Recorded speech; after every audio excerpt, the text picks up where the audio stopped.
We all know those GLP-1 injections work wonders, but that price tag almost gave me a heart attack when my insurance denied coverage. I was staring at a choice between paying my mortgage or paying for weight loss. Talk about a rock and a hard place. Then I found Elevate Health compounded semaglutide at just $58 with payment plans that don't require a second mortgage. Same medication, same results, but a price that real folks can actually afford. Visit joinelevate.com today. That's JOINELEVATE.com. Your wallet will be as happy as your waistline. This medication is not FDA approved.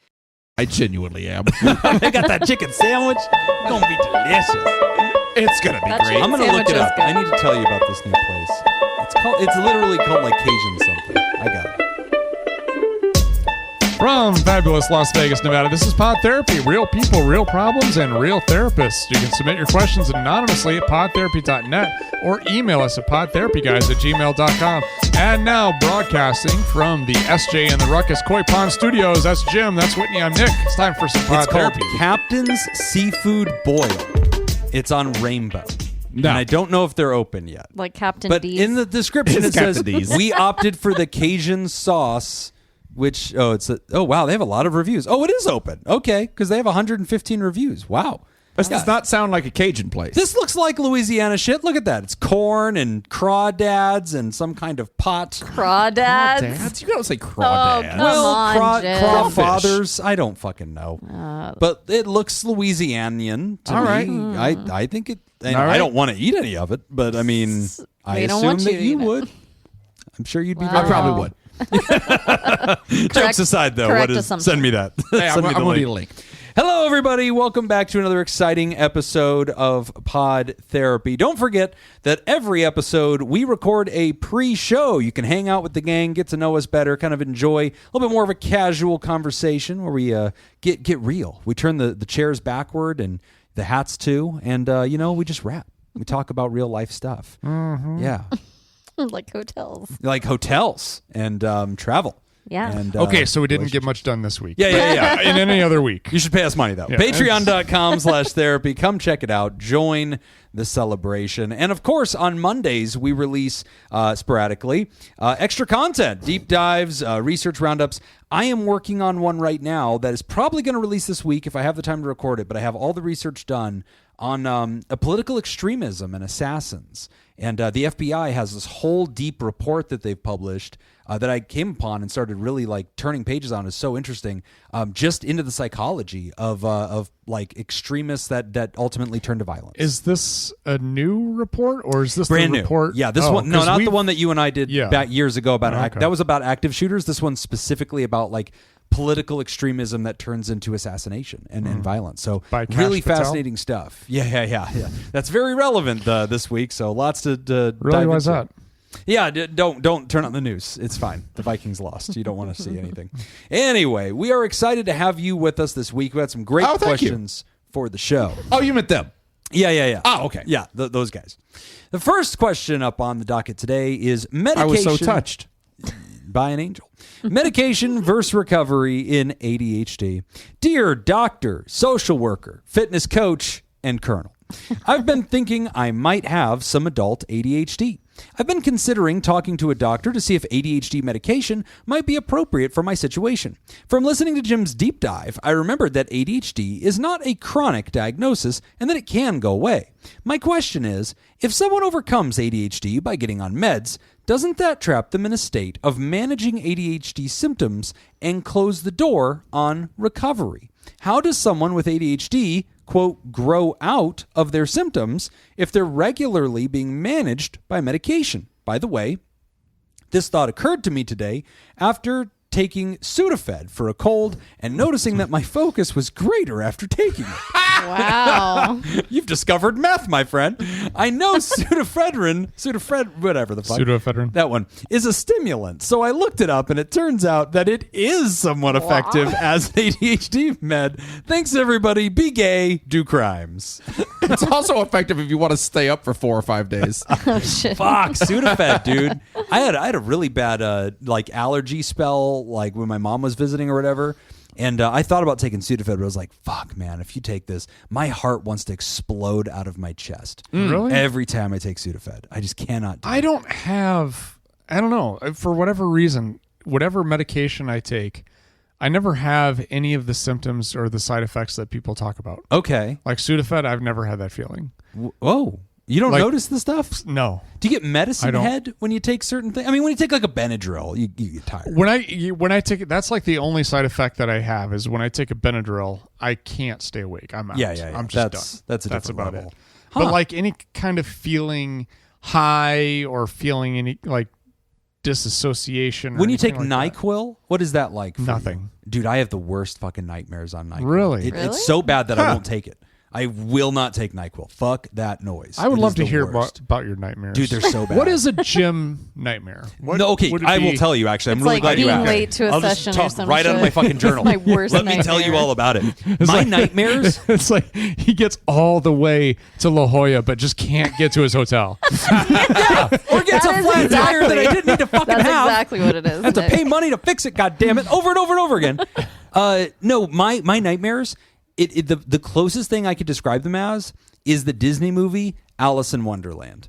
It is Really? always that. It's just I am going through situations. Caterpillar smoking. Nothing makes sense. Just my every dreams. situation does not make any sense. And I am like frustratingly trying to figure out the rules of the situation and just be done with this. So is the bad dream part of this that you don't understand it? Is that the negative side of it, or are there negative things happening? it's all taken as granted. In the dream, it's all happening in this way that everybody around me that's also in the dream accepts this weird ass scenario as the norm. And when I'm pissed off and I'm like, what the fuck is this caterpillar talking to us for? Why do we have to listen Sounds to his like a ass? bad Fuck this mushroom noise. trip. Everybody's like, whoa, why are you so angry? And like, how does that make you feel? thanks for asking, buddy. Confused. Very confused and very upset. And I hate those. And then I wake up from the nightmare and then I'm scared to go back to sleep Oh because my I don't God. want to go back to the fucking caterpillar thing. It's just it's But terrible. it's just the confusion of it that bothers you? He doesn't so understand bad. it. Everything is a penis. I mean, it's so confusing. That's not confusing. What's confusing about a penis? I mean, they are kind of confusing, What's right? confusing about a penis? What's with all the penises? So that's what my nightmares look like, and that's why I won't take NyQuil. Well, I feel like I just Interesting. watched this. That just sounds like a weird dream. Yeah, that does sound like a it weird is. It's my nightmare. or a nightmare. Okay. Okay. But there's this pharmacist that's on I saw it on YouTube Shorts, and he goes through and talks about how like Sudafed and different like Mucinex, all that Oh, is just yeah. bullshit. Oh, really? Yeah. Oh, I heard that Mucinex recently kind of got revealed Yeah. as like, I or forgot one of why these because ones. it's too much information. The But I was FDA like, huh. came out and said, no, this actually the active ingredient doesn't do the thing that Yeah. we thought it does. Oh, really? So it's all Yeah, been it's a something lie weird the like whole that, and it's time. like $50 Dextromethorphan, right? for. Yeah, it may have been related to Sudafed too. I remember this. Yeah, I just watched this a couple days ago. So something about Sudafed. Look it up. Don't trust me. I'm not a doctor. It's meth. that's the fun of it. But is Sudafed made for? They said they took it for a cold. You used to take it for allergies. Is that? I think it's like a decongestant. Oh, okay. Yeah. Just symptoms. So it depends on what Okay. you're going through. But this Meth is an helps interesting with question. Decongestion. And ADHD apparently, but it is an interesting question. I mean, because like if I'm hearing the question right, I think it's like this chicken and egg thing, right? Because it's like okay, because what B-Gay is referring to is in my 6-hour deep dive on ADHD, yeah. which is very thorough. Yeah. It's not all one block, everybody. Don't listen to fucking Jacob. Okay, he has Yeah. turned so many people Jacob away told from me. my He ADHD told me deep exactly dive. They what are to units. expect. They are just I trust blocks.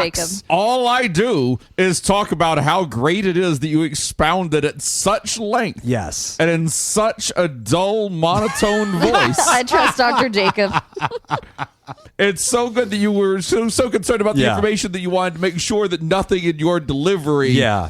hindered the reception of that information. Right. Yeah. It's truly It was responsible thorough. of you. Thorough. Yeah. The average. It's the kind of attitude that won you a doctorate in the first place. This is true. This is true.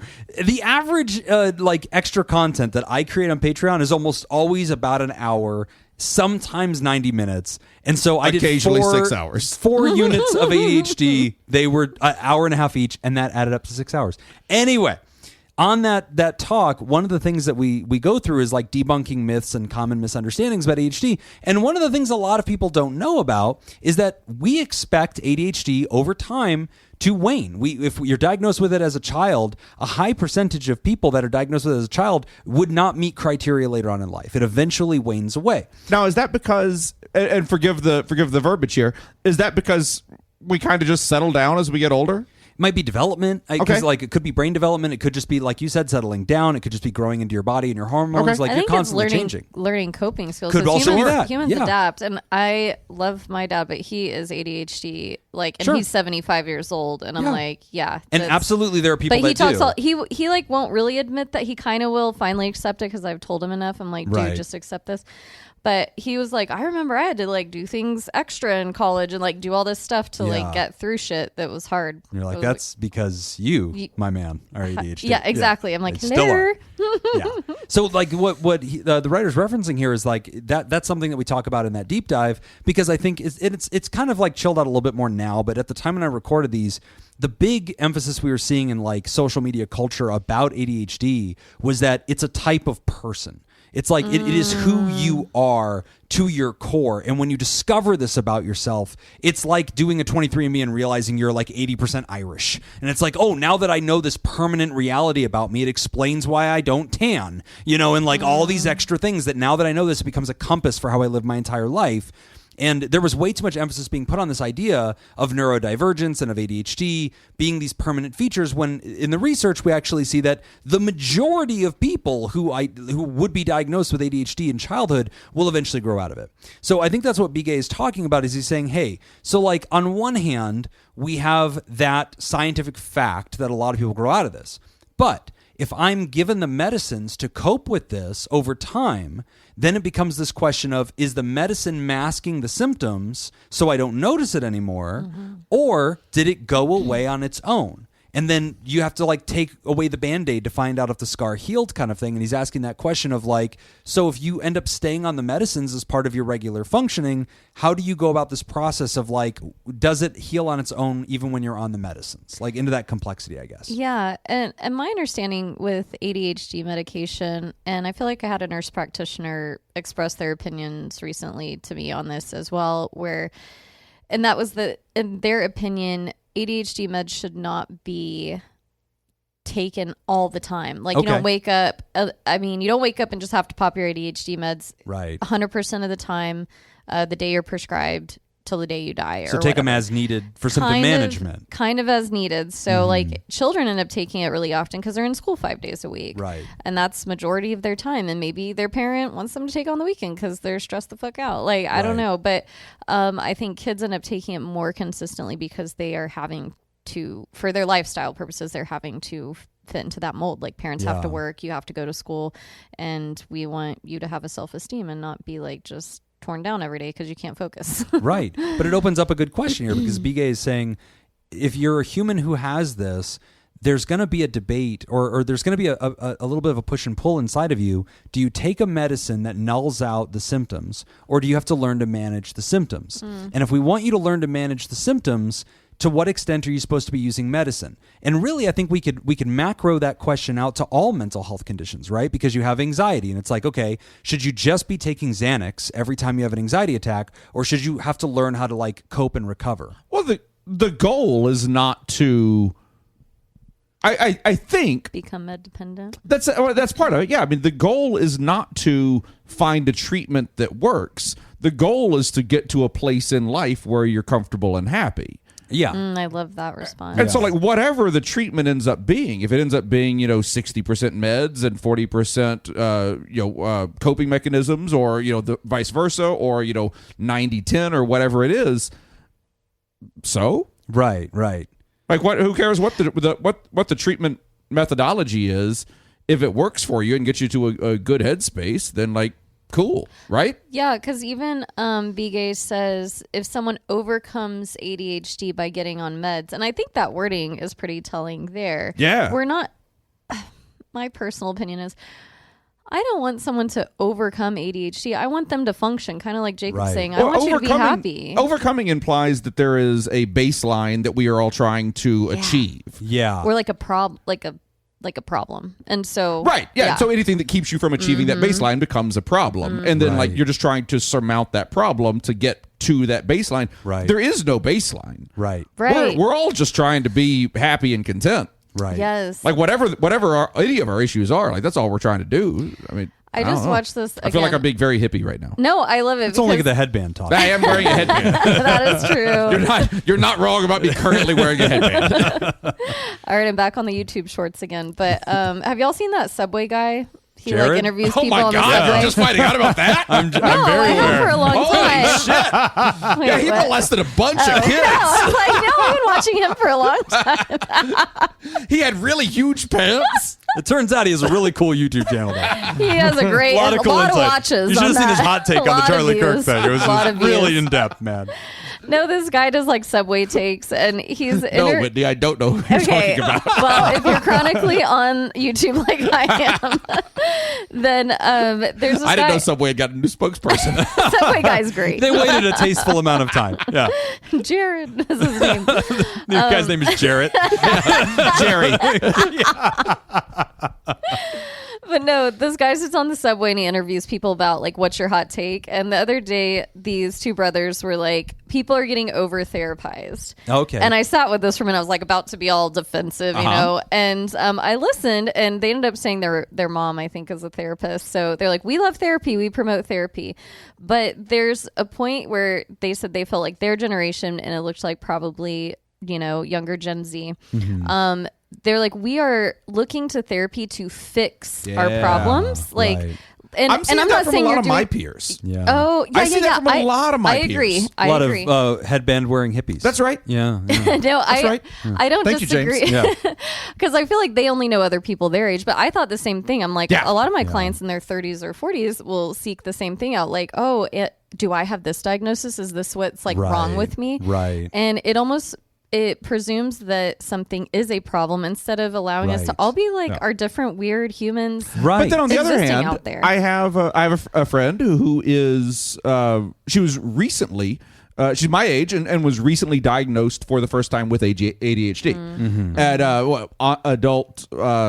Adult onset ADHD. I don't no sorry not that but Okay. like basically late diagnosis. Okay. Yeah. It was some term for late diagnosis ADHD, late in Okay. life diagnosis ADHD, because she's in her 40s and you know, and yeah, it's very interesting, but it seems to have helped her mental disposition. Sure. Just having that clarification. So I mean, that can certainly be part of it. Yeah, Yeah. And to be clear, like I'm for that. I'm for people finding out their truth. Yeah. And where I think Be Gay may have misunderstood some of my deep dive is that it isn't the case that the science says people develop their way out of it like they solve it themselves. Right. Yeah. And that's where this word recovery can get tricky, right? Because like when we use the word recovery in addictions work, we know that you and your pattern and your programming is a big part of going to be your overall success, while you still permanently have an ailment that you need to always be mindful of, which is the propensity for addiction. In ADHD, I don't know that you can exert yourself enough with enough coping skills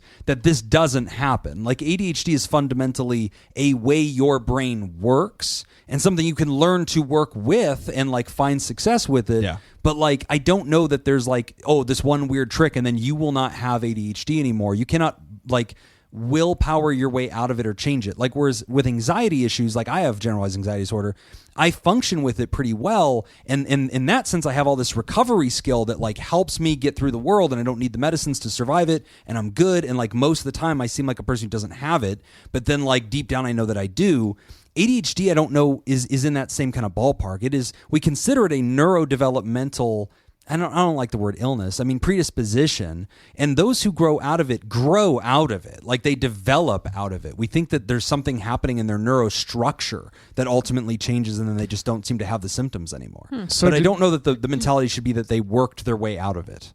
So, I mean, to kind of go back to his question, is his continuing to take the medication preventing the possibility of him growing out of it? See, I don't think so. If you're an adult and now you're taking the medicines, if you could grow out of it as an adult, which I would argue that's an open question too, because I think you're kind of done developing at that point. I think it's really just a question of function. Like our old boss, Dr. Pohl, used to talk to us about opioids for pain killing. Same concept. He said the point is not to be symptom free. The point is to improve your functioning. And there's some medicines that you take too much of and it decreases your functioning, even though you're less pain, right? And so like the same thing with ADHD meds. If the meds are ultimately facilitating an improved overall functionality, then they are one of your tools that has a purpose and a time and a place. But I agree with the idea that I like humans having more than one tool in their bag, right? And this is where, like, we see this with adolescents, we see this with young people taking medicine holidays, you know, where they're learning how to, like, cope on the weekends and, like, self-manage and self-regulate. There's room for that. That's what that means. Yeah. Oh, I've been doing it wrong. Yeah. You're doing the other way, right? Yeah. You're regulating with the drugs. Right. You know, yeah. Dropping acid. Yeah, you got to go the other way with it. That's my bad, Raw everybody. dog life. Oh my Is that why gosh. you went to Portugal? I was just going to say, I totally saw someone doing coke in an alley in Portugal. I was like, wow, they just did that. They like bought it and just like did it on yeah. their Oh, hand. yeah. I was like, I am sheltered in this life. Oh, I didn't. I don't think I told you. I think I said it on Ice Cream Social. Within like the first 5 minutes or so of walking around on Pink Street in downtown Lisbon, there, it might have even been less. It might have been like 3 minutes. But I got offered coke like 5 or 6 times. Wow. Shit. Within a couple of minutes. Wow. Yeah. But in fairness, you look like You were a guy wearing the headband. that's going to buy some coke. So In fairness, I've been offered coke multiple times since then. Yeah. It's become a bit of a runner on ICS. There's clearly something about me that is inviting. Something about you. is it the It might ice be part because of you ice keep cream? buying the coke. I think that might be part of it too. That would explain why it's always the same guy. He just won't leave me alone, and now I feel Yeah. weird not buying it. Yeah, He's making the that's- trip. That He calls actually, me. actually, now that you mention it, Yeah. yeah. And then you get Speaking- those frequent purchasing miles. Speaking of weird shit on the streets, I saw a guy taking a piss on the sidewalk on Flamingo and Maryland Parkway. Good. But the crazy thing happy about for that you. It is checks out over Yeah, on none of that side. was yeah. weird. Yeah, that's just normal. But the Yeah. crazy part about it was that he wasn't like behind a tree or a building or someplace. He was literally standing No. out in the was, open, was Dick out just dick peeing? out, Oh, yes. pissing on the sidewalk. Oh, yes. Honestly, You know, if you're I gonna do respect it, that. If you're gonna do it, If you're fucking going to do it, Yeah. don't be coy. Yeah. Just, let us all Coy. know this is what I'm doing. don't be a colorful fish. Yeah. Whip that dick out. and get that mole checked out. And B Gay, I think that's Mole on all. the That's the penis. point we want to make today. Is like with you and your Get the mole ADHD checked. meds, whip your dick out, piss right in public. Yeah. That's how you solve ADHD. You're doing crimes. That means there you go. not in all countries. Some countries, I'm sure Vegas, it's I fine. think. I believe it's frowned upon in Las Vegas. That's Yeah. fair. But yeah, just a categorical error that might be happening there, B Gay, is just we don't necessarily recover our way out of adult ADHD. It's just the case that ADHD, when measured across lifespan, often seems to develop away as the brain and the body continue to develop. And then adults who have it, even those who have it, there is a component of learning coping skills, learning self-regulation, learning executive functioning management. But then the medicine is an important tool as well. And so I don't want it to be the case that like it's either or. It can be both. And I don't know that just by using the medicines, you're never going to get a chance to practice your coping skills or work on like, your personal management. I think you're going to find those opportunities because the meds only last for so long. Like the half-life of amphetamines is pretty low. So yeah, I think that if you're asking yourself, should I try to wean down off these and try to increase sort of my grappling with these symptoms in real time, I think that's fine. I think that's fine under the advice of your therapist, under the advice of your doctor, with their support, getting skills from communities and online. Then applying those things is great. But this idea that one will recover from ADHD if they try hard enough or learn enough, I don't know is the categorical way we should be talking about that. I just don't think that's the case. Yeah. People do develop out of it, but that is something that just happens. Yeah. They didn't earn it. It just happens. And not everyone. Unless they did it through prayer. Yeah. In which case sometimes they earned it. You can Studies show. pray Yeah. ADHD Pray away. ADHD. Yeah. Right. Pray ADHD. Yeah, no more high def. Episode title. Pray ADHD. Anyway, thank you, B Gay, for writing in. We're going to take a quick break. And when we come back, we're talking about a dog and a husband's cancers. Whoa, you're listening to Pod Therapy. Today's episode is brought to you by Robert Brownie Jr., Men's Kayla Lansbury, Kevin Chamberlain, Ben Stanley, Adam Hathaway, Dan Martin, Lib, Hey Yo, Andrew Langmead, Chad Meg, and Inca LaPrince. And would you like to sponsor the show? Become a therapy producer at patreon.com/therapy. All right. Weird history trivia today. Oh boy. True. This is my jam. From intern Emma. Oh, All good. right. Do we have a time period or anything, or is this just like general history? It could be all the way up to General. last hour. It's all on the table, baby. Earlier today. 5 minutes ago. Jim, we'll start with you today. What happened at lunchtime? What kind was of frogs? Napoleon Bonaparte once attacked by during a hunting trip? Two off the fly? Sure. A boar. Be there for me. Be there, boar. It is listed as an option, Mm-hmm. Okay. and it is incorrect. All right. Oh, shit. All right. Swing and a miss, but yeah, a gentleman's miss. All I right. think is how All we should right. categorize that. Whitney, for the steal, you want choices? Choices. Geese, rabbits, wild boars, swans. Oh, wild boars. Oh, shit. Ah. Oh, man. Jim implied tame boars. Damn it. Domesticated boar. Yeah, yeah. You said geese, swans, and what was the other? Rabbits. Rabbits. Oh, jeez. Wabbits. I feel Wabbit like season. it's gonna be geese.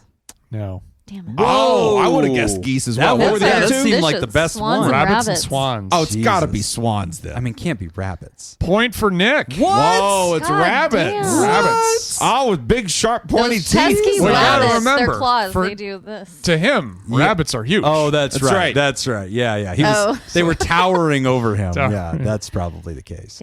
Yeah. 0 points all around, except for Nick. Off to a commanding all right, lead. here we go. You know that was just disinformation from the English. Oh, That he was totally wasn't being real. short. Yeah, he was actually. He was like a little taller than average. Yeah. Yeah. And it's this information from Emma that he was attacked by rabbits. That is Yeah, I just, thought that's where we were going. she's just anti-French. That's Shots fired. her thing. Yeah, the English like passed all this around saying that Napoleon was Short. super short Oh my god! A great way to piss off a dictator, though. and implied that he had a tiny penis. yeah, of course. Well, yeah. obviously, that's what they were trying to say. Yeah, I'm glad we've risen above that. Yeah, As a- yeah, political. We hardly You know, ever talk about our banter. leaders' tiny penises. That's anymore. right. We're better Unless than you're that. Matt Parker and Trey Stone. In which case you're making billions of dollars off of talking about our leaders' penises. Oh my gosh! Whitney. Yeah. In 18th century Europe, which animal was sometimes put on trial for murder? Oh my gosh. 18th century Europe. Options. Oh, Okay. I have guesses. Donkeys, goats, pigs, or chickens? I thought it was None gonna of be my vampires. guesses were on the list. Yeah, chupacabra I thought would definitely be there. Put on trial for murder. Sasquatch. Donkeys, Donkeys, goats, goats. pigs, and what? Chickens. Jesus. Donkeys, goats, pigs, or chickens. Oh my gosh. Donkeys. It feels right. No. What? Shot in the Oh, dark, that shot felt in the like a dark. great Jacob idea. for the steal. I feel like I got a 50-50 here. I'm going to say goats. Le goat. No. Oh my This is god! fun. It's down to chickens Don't and let Nick. pigs. Don't let. No. It's gonna be What chickens. the fuck? It's gonna Which be of these crazy. gonna be animals rabbits. is killing people? It's got to be pigs. Give me It's pigs. gonna be chickens. It is pigs. Yay! I was pigs. between goats and pigs because of cloven hoof. Ah. I was going Good call. biblical. Very Okay. biblical. Yeah. Is there an explanation?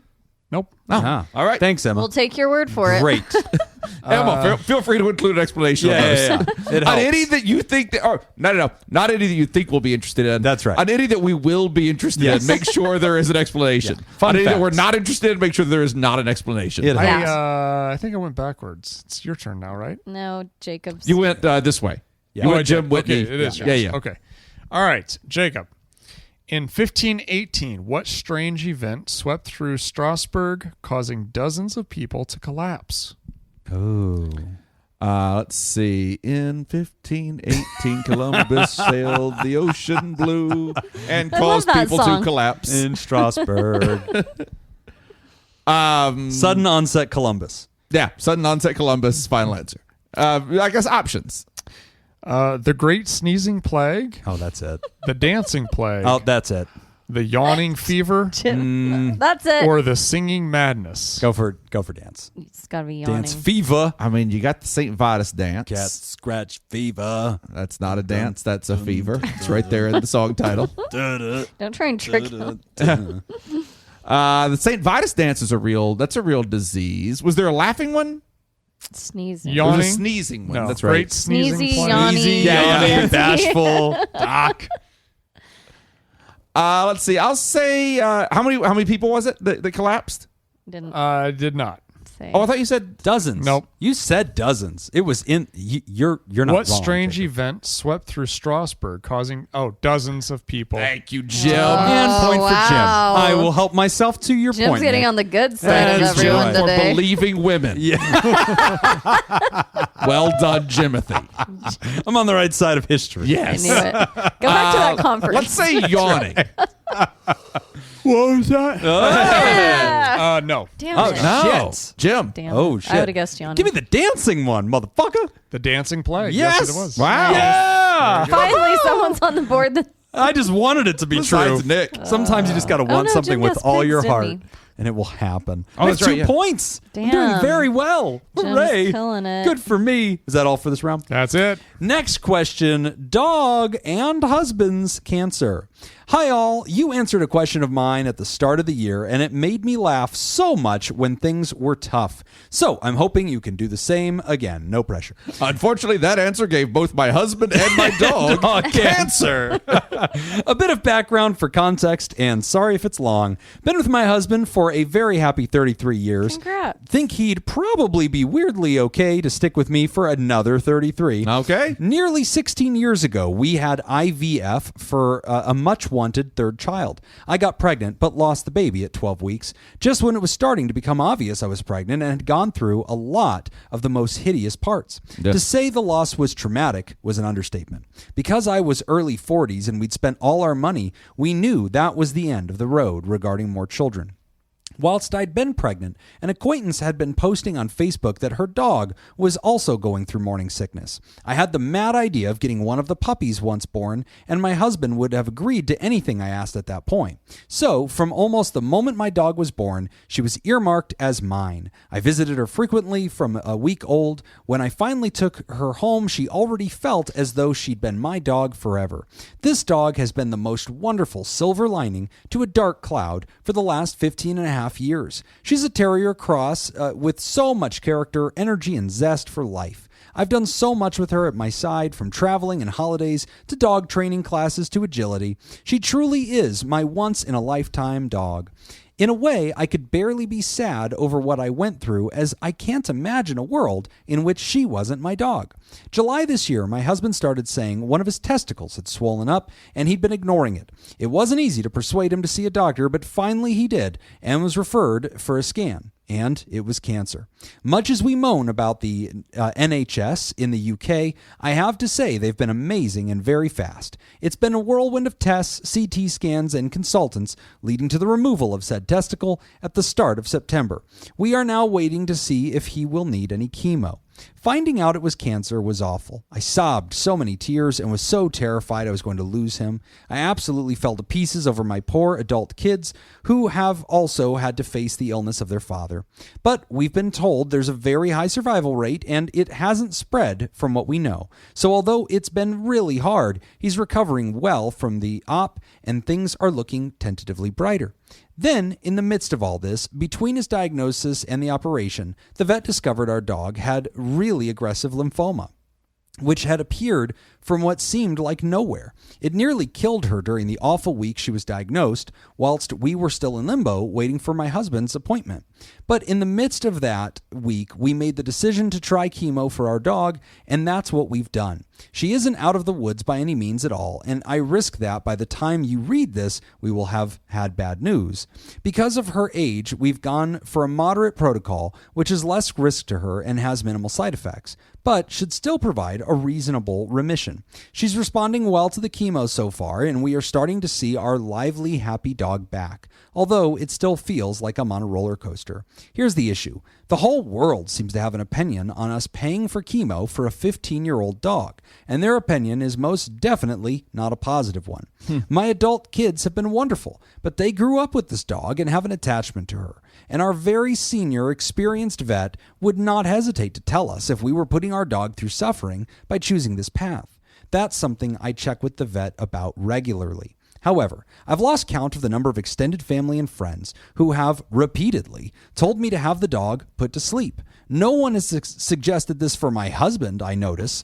I've had comments like, put her to sleep so you can concentrate on your husband like you should be. And you'll be so much happier once you've had that dog put to sleep. Oh my gosh. I've been told I'm crazy spending the money and the vet trips are too much of a tie for me at the moment and that I should just let her go.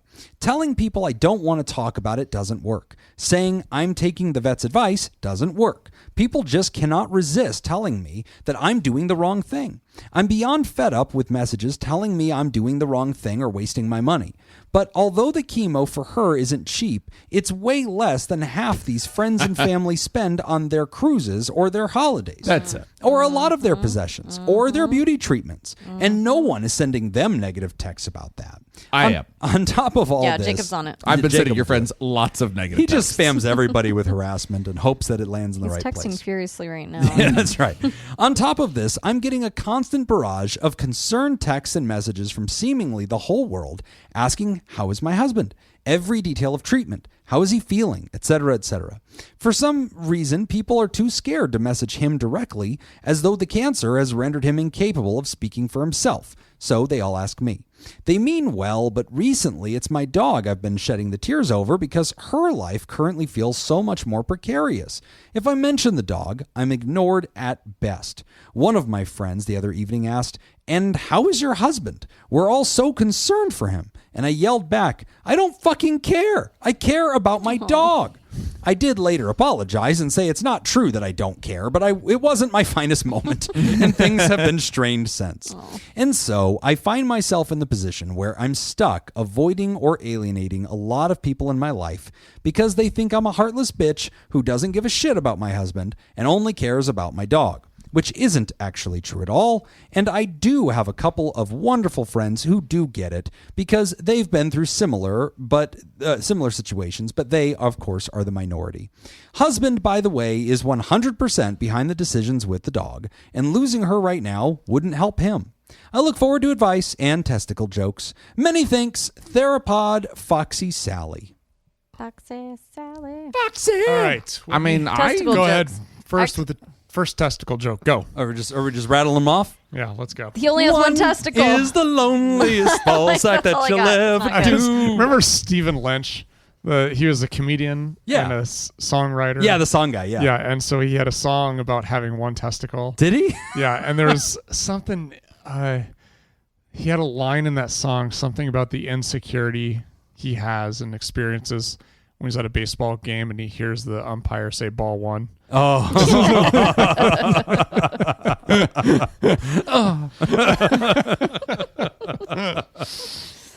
Testicle Yeah, jokes. one testicle in there going like, there's so much room for activities. Guy can really just spread out. Yeah, this is great. Did you get him one of the fake testicles? Like one of the fake testicle Oh, there you fillers? go. Yeah, like yeah, an yeah. implant. Even it out a little Yeah, bit. yeah. I would suggest getting one that lights up. Oh, yeah. That's so fuck much yeah, more fun. glow in the dark. Yeah, yeah. And then you get it's like glowing through your ball sack and Yeah, Or the everything. just ones that like make sound stick effects some- when you hit them. Yeah. Those are great. Gong. Oh my gosh. There's got to be some of those that are like Bluetooth controlled. Oh, yeah. 100%. Actually, if I Temperature could just control. get a like a Bluetooth speaker. Yeah. That it just. I mean, okay. A blue Assuming ball. A blue ball speaker. Oh, there you go. Assuming, There you go. Jacob, you've got two healthy ones right now. Yeah. Would you be willing to get rid of a healthy one to get a Bluetooth one? Today. Yeah, that's kind of what I'm Today. thinking too. Honestly. And if you could also put in like a tap to pay feature.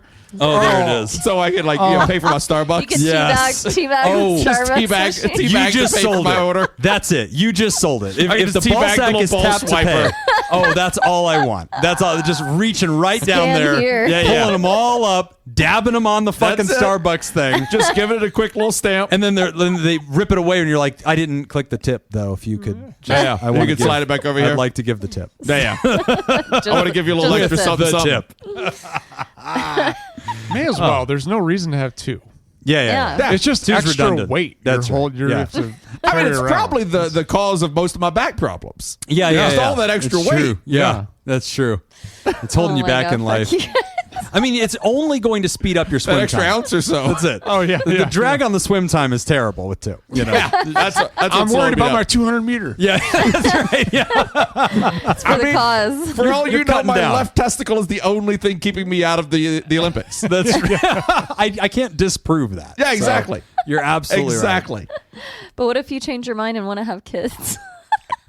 That's what Seems they tell even women. less likely. That's what they tell women. That's why Yeah. you keep one. You have one just in case you want to do that. Yeah. You don't need both. I was definitely going to recommend putting down your husband. Okay. Yeah. So I'm sad that You did mouth they that beat to you to me it. earlier. Yeah, I'm when sad that you got to that point. earlier. Yeah. Way to step on the jokes, Fox. Yeah, I do- Jesus. I I was do really love looking it. forward on having a whole diatribe about how Yeah. you should put your husband down. That was gonna be the bit. He's had a good life. Yep. He's miserable now. That's right. Yeah. He's just in constant pain. Yeah. It's really it's inhumane. Just- Sorry, boy. throw them away. I Yeah, do he'll, really. he'll be in a better place. Bang. You want to do it with a shotgun? Oh, we're going to do it old Yellowstone.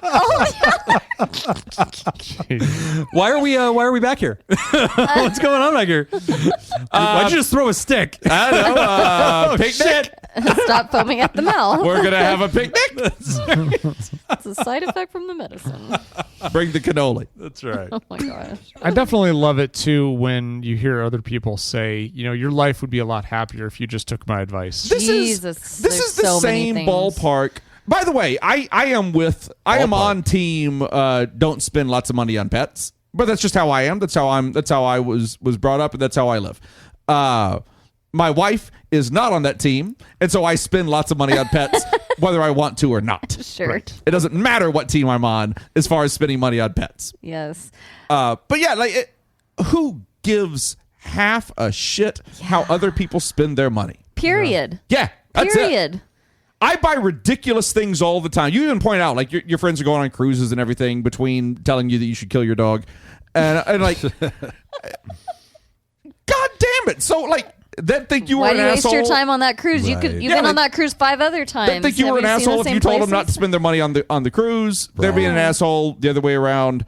Yeah. I think you could probably point that out to them in a nicer way than that. Right. But you could just be like, hey, if I told you not to go on your cruise because it costs too much money, you probably wouldn't appreciate that. Yeah. I'm trying to keep my dog alive right now because that's what I want to do. Fuck you. You can go fuck yourself. Yeah, I will say I do think that there's something, and I'm on the same side as that. So at the end of the day, the end of this point is, yep, you should be able to do what you're going to do, and we all empathize with you.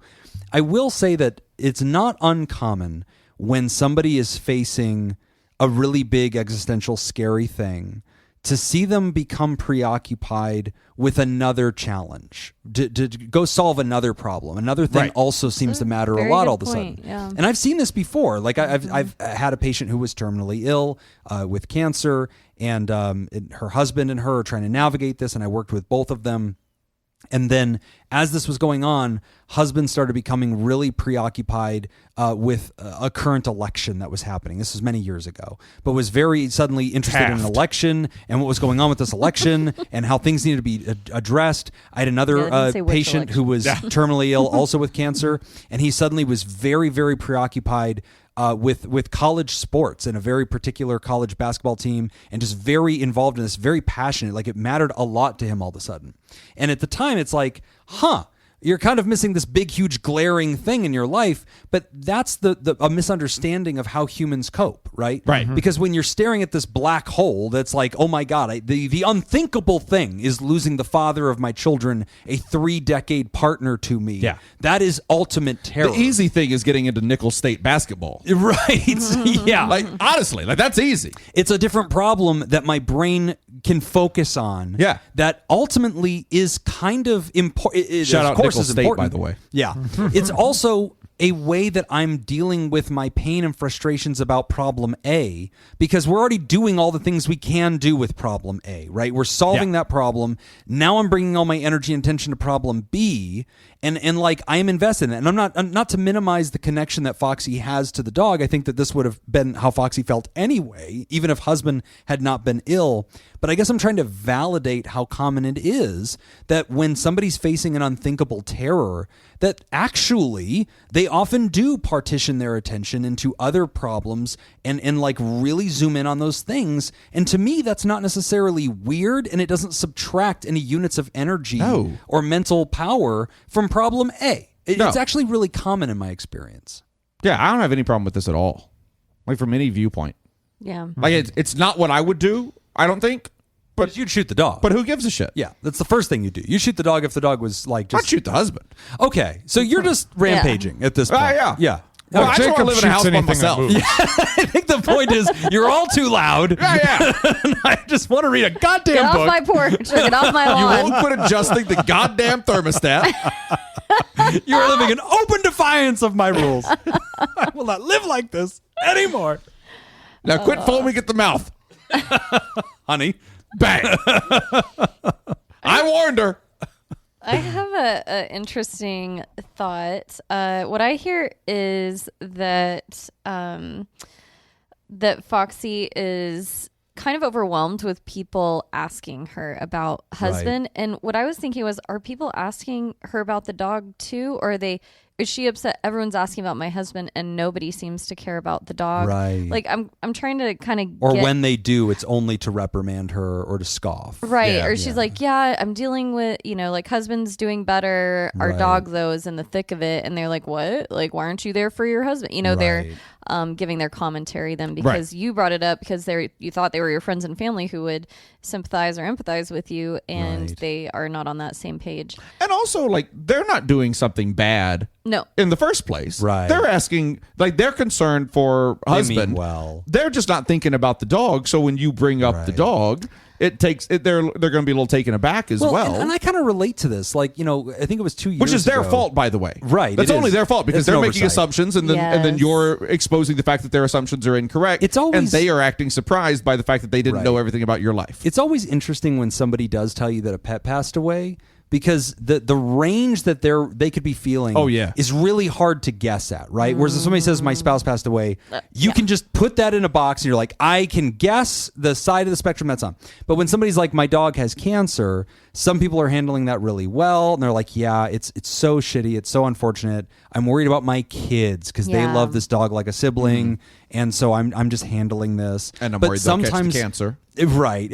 Sometimes it's like, this dog means everything to me. And I think that's what Foxy's trying to explain is like, I had a miscarriage and adopted this dog instead. Right. This is my other child. Yeah. So, that was another point to say that I have a good friend. They got a dog when he was deployed. So it was just him and his wife. So he was deployed to Afghanistan like years and years ago. Their dog's probably freaking 15 now. I don't know.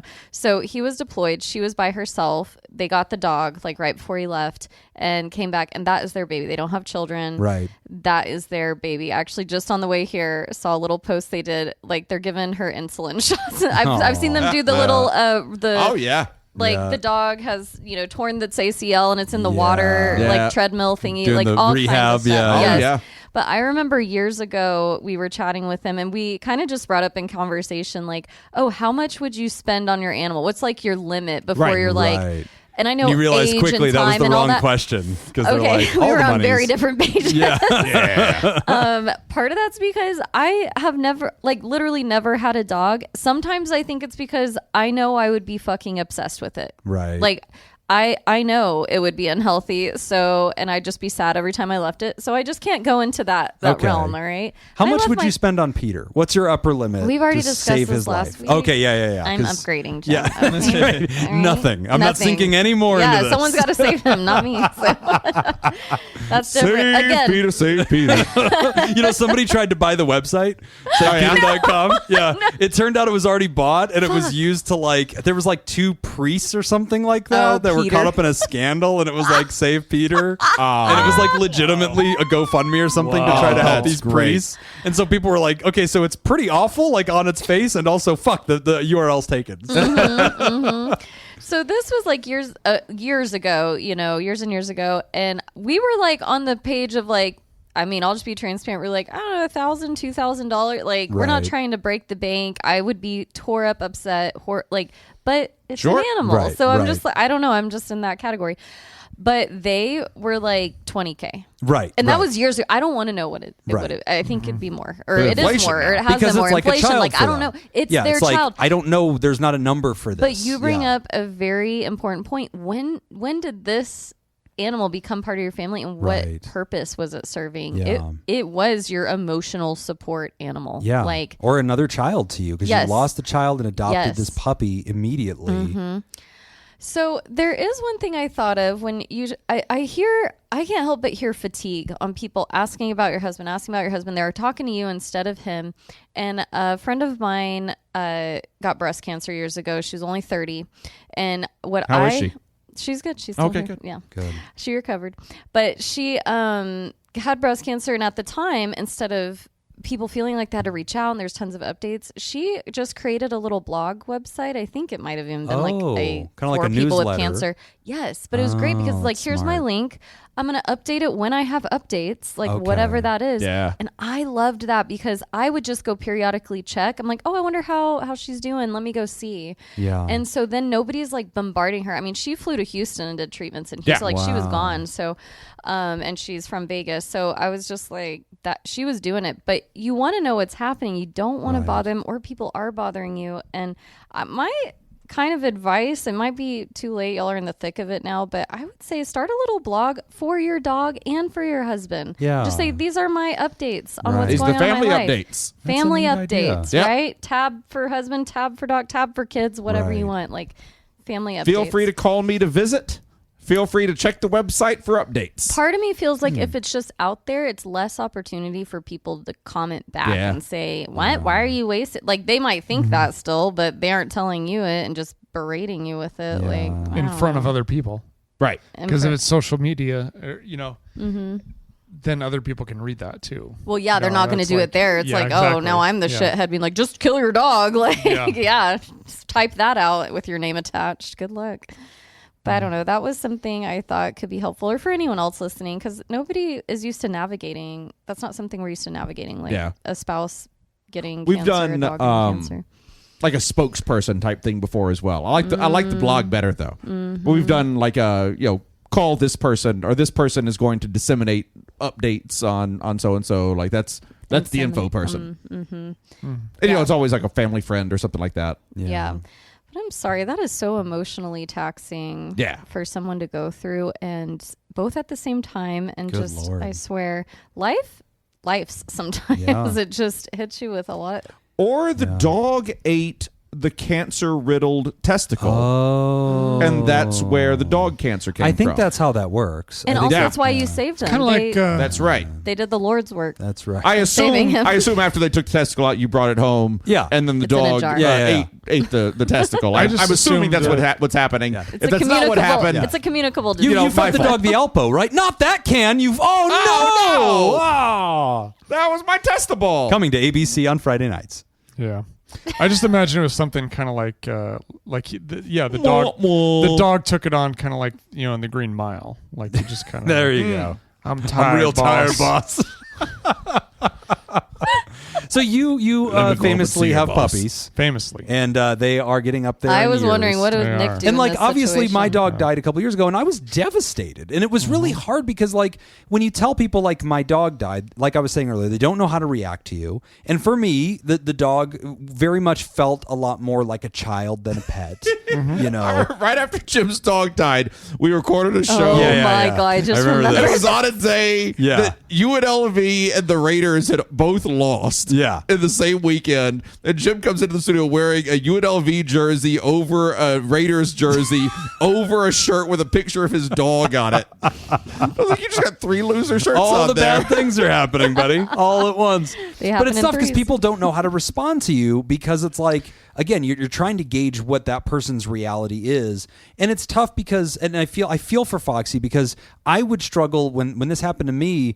I was having a hard time telling people how much it hurt because I felt insecure saying that, because it didn't seem masculine to talk about like my dog died and it's actually destroying me. Right. Because people would just kind of give me the traditional correct sized response, right? Like, oh, buddy, I'm sorry, man. Yeah. How long have you had the dog? Like, well, yeah, like 12 years. Oh my goodness, that's terrible, man. How'd she go? Well, not peacefully. Like, it was pretty bad.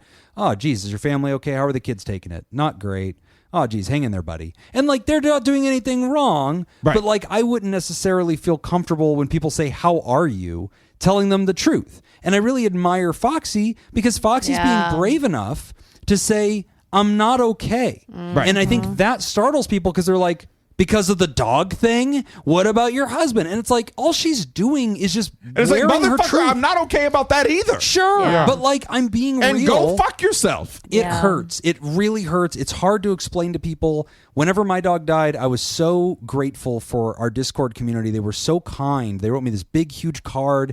Nobody trivialized it. Nobody minimized it. And people in the community who especially related, they reached out directly and shared in the card that they very much related to the magnitude this had in their lives. And people who did not relate to the magnitude were not dismissive of my pain because it didn't match their pain. Right. They just said, hey, you're allowed to grieve at your level, whatever that is. I don't relate to you. I put a dog down and I was okay with it. Yeah. But like, I'm not going to tell you how to feel. Right. Whereas in Foxy's case, people are very fucking quick to do that, which I think they're quick to do anyway with animals. But now they're doing it on top of the fact because they're like, your pain is invalid because there's a greater thing over here. Yeah. And I just relate to that. Like, I know what that feels like. As if not you can't sure how feel to say it. grief for both at the same Right. time. Right. Like, Right. yeah, I mean, it's... Yeah, and Do dogs... your thing. Spend your money on how you want to spend your money on. If the vet says that it's good money and that you're going to get good months, years out of the pet because of it or whatever, like, that's it. It's your money. Yeah. Have you lost had dogs before? Yep, I had another dog before, yeah.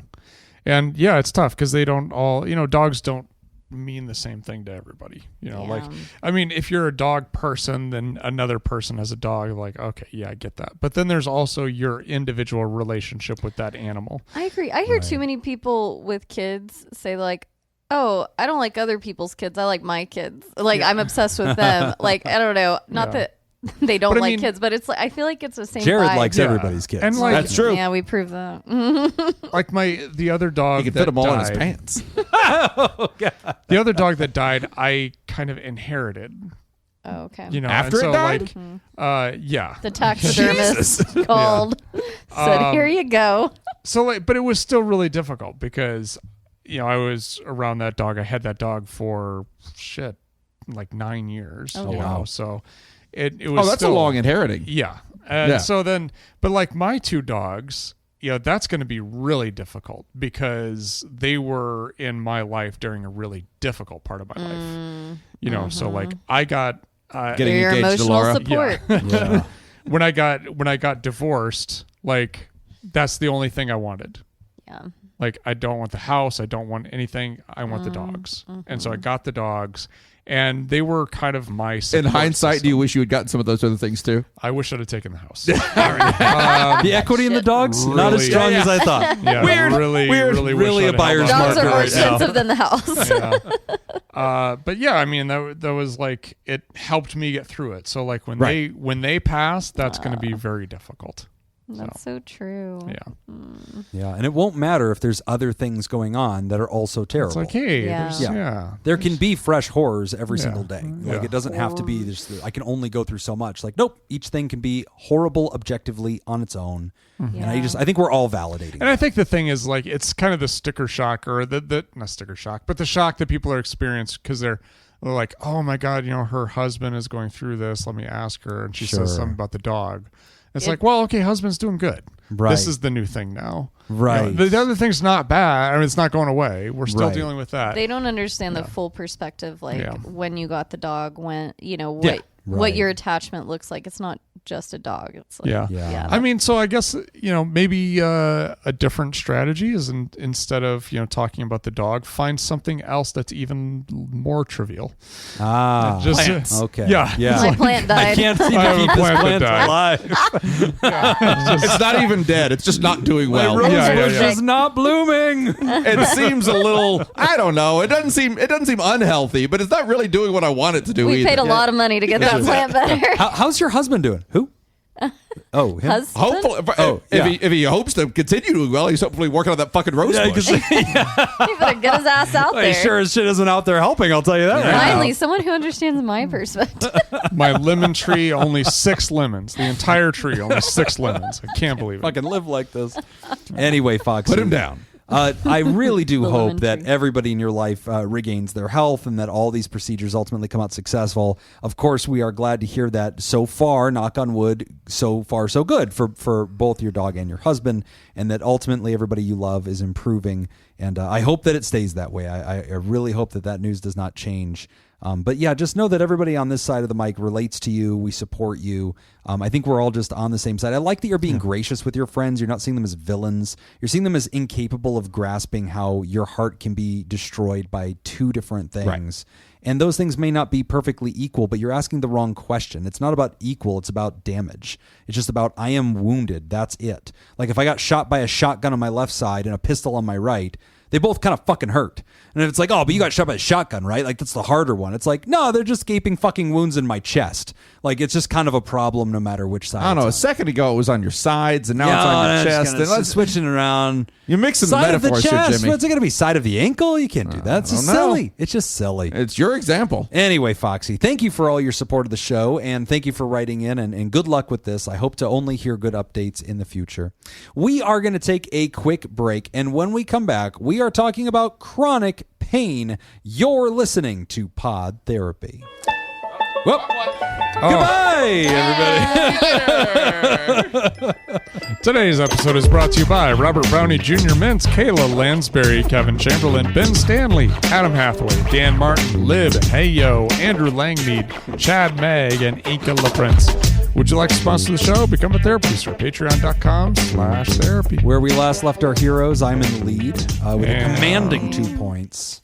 You're up. Aren't you tied with Nick? I think Nick gets like 5 every time we all strike out. That is true. Yeah, I think so. Okay, fine. Yeah, I think he just gets a touchdown every time it happens.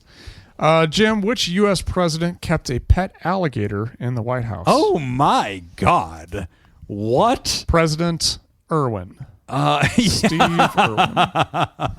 Which, by Stefan. the way, I know this is old and outdated. Have you guys seen the pictures of Robert Irwin? Oh, his son? Yeah. No, Well, He did like a photo shoot like in his underwear, like an underwear model type thing. This is like his I'm not OnlyFans subscribed to page? that channel. Yeah. I You guess. need to be. You need to be. Oh yeah, he's jacked. Okay, so that's the punchline: is that he's doing very well. He's doing real Looks well. great. Looks good in a pair of briefs. He's doing okay. Yeah. Well, glad Nick's to hear he's drooling doing. over Oh, there. yeah, I'm just, Just Hot, wipe hot, the sweat bothered. off the mic there. Jesus. I'll take options on that president. What president? The one you were talking about before you started unbuttoning They're your all pants. discombobulated over here. John Quincy Adams, Huh.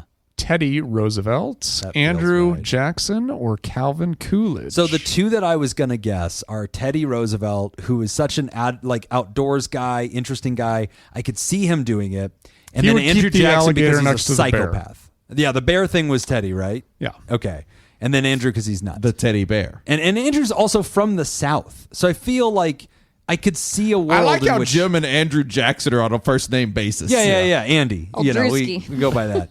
All right, give me all Hickory. I'll take Andy Jackson. No, Fuck. sorry. Shit. What are the options again? John Quincy Adams, Teddy Roosevelt, Andrew Jackson, or Calvin Coolidge. Calvin. No. Damn it. Ooh. Oh, I just shoot You in the got to dark. take the layup, man. yeah. Give me the easy one. Give me who was it? What was the other? Is it Teddy? Teddy. Teddy. I'll take Teddy. That's 5 points for Nick. Oh, John We are Quincy Adams. bad at this game. John Quincy Alligator Adams. Oh, Damn. damn. I did not know that. I feel like it's bullshit. I feel like Emma's just fucking lying. I love it. Because I hope there's she is. no 'cause this is explanations hilarious. attached to these, and she knows we're not going to look them up. Again, they're all only wrong. attach explanations to the ones that we are definitely going to be interested in. Yeah. Interested in that alligator Do not story? attach Very explanations to the curious. ones that we I I'm will not, not be I'm interested not in. Googling shit. Emma better tell us. That's right. All right, Whitney. During Prohibition, what was often prescribed by doctors as medicine? Ooh, medicine. I need options. Really? You need options during Prohibition? What do you think it would be? Alcohol, for Christ's sake. That's obviously it. Let's give her options, and we'll see. Go ahead. How this works out. You may proceed. So. I feel like it's got to be a code name for alcohol. Is what they're going to write. Vodka, whiskey, rum, or gin. All right. So I was right, though. You would have gotten no points, but you would have also been right in an ironic world. Yeah. I would have guessed gin. That feels the most medicinal. Yeah. Well, and just like that time period, Prohibition wasn't gin heavy. That's what the laundry room says down in Vegas and down in sure, gin. No. Damn it. Okay. Whiskey. Yes. Of course, it's the whiskey. All right. It also looks like the John Quincy Adams thing is a myth. Emma, you dummy. I believe Emma. Maybe I don't know. I believe women. You believe women. It seems like he was given a pair of alligators at an event, but there's no real record of him actually keeping them. Meh, Okay. They were still in the White House lawn. Where do you put these alligators? Oh, it was rumored that he was keeping them in an unfinished bathroom in the East Wing. That feels right. Okay, I'm back on board. Bathtub alligator. I'm That's back on so board. Louisiana. Yeah, that feels right. Or But it's in Florida. DC. Yeah, that's true. Jacob. Yes. What did ancient Greek athletes sometimes use instead of clothes Lube. during the Boys. Olympics? We were on the What did Jim say? Boys. Jesus. Jim's was much darker. I mean, you were going there. Mine was just innocent little lube. Everyone uses lube, Jim. Yeah, adults could use lube, Jim. Listen, those dirty Greeks, they know what they did. What did they use instead of clothes for what? During the Olympics. Loincloths. I didn't think they used anything other than clothes. I thought they Strap-ons. competed nude. I thought the original Greeks competed nude. Is that your final answer? It could be an answer. Sure. Yeah. Nude. Going Bucket. for two. Yes. Ooh, you get a high five for that one. I'm impressed. Dangling around, man. That's right. Just flapping in the wind. It was it let them be able to keep women from competing. Ah. That's how it worked. Strategy. It was sexist. The good old days. Yep. Yeah. The good old When men just wrestled other men That's naked. right.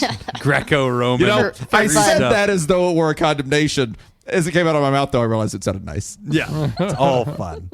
So I think I'm in the I think it was lead. just Greco, I think actually. I'm winning. I think Greece you're was just not. Greco. Oh, that's just I think I got 10 jealousy. points. Oh, Yeah, Nick's got a lot of points. I think I'm in second. I think I got like 3 points just in that round. Yeah, I think Yeah, you did. I think you just are in for the second nudity. place. Wow. We need to go back to the good old days. I think we all get naked and do some trivia. That way Whitney can't play. Yeah, just the boys this time. Look at how small her dick is, guys. Kick her out of here. That's not what I was going to say. Laugh into the mic, Whitney. She just like fell over. She's done. All right. Hello, What's Pod Jacob Therapy. gonna say?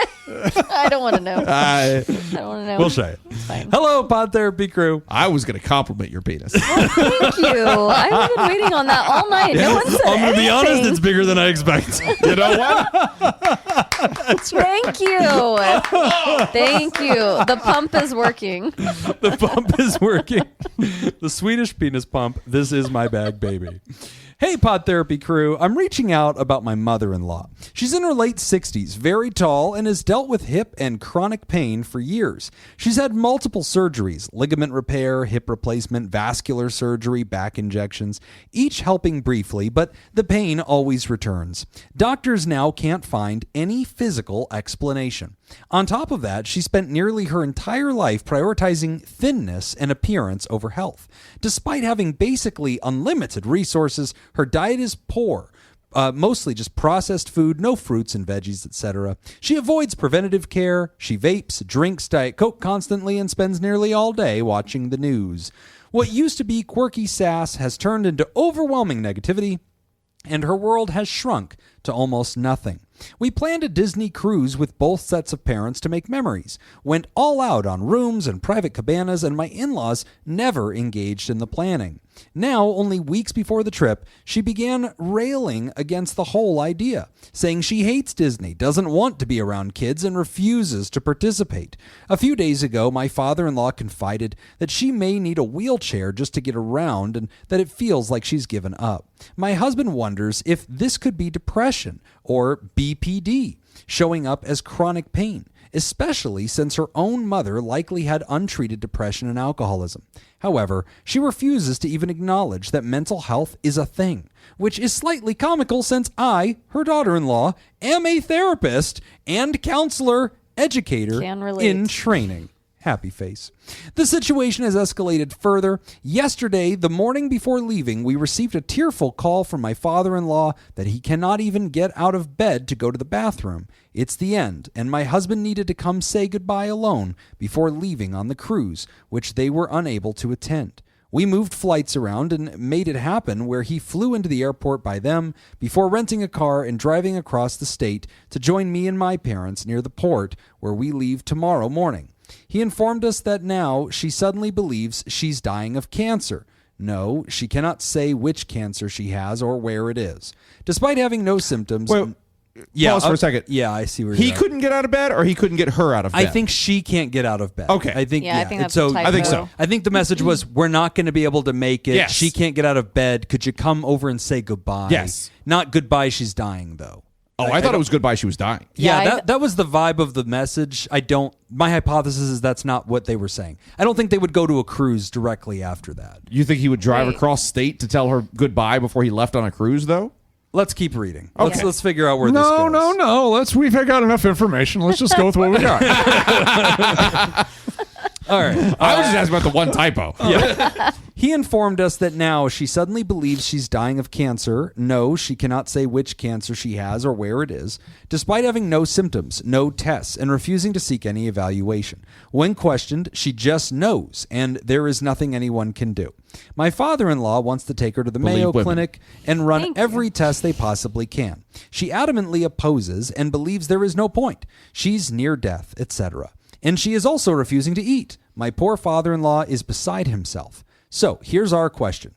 How can family support someone who doesn't believe in mental health but shows, well, all of this?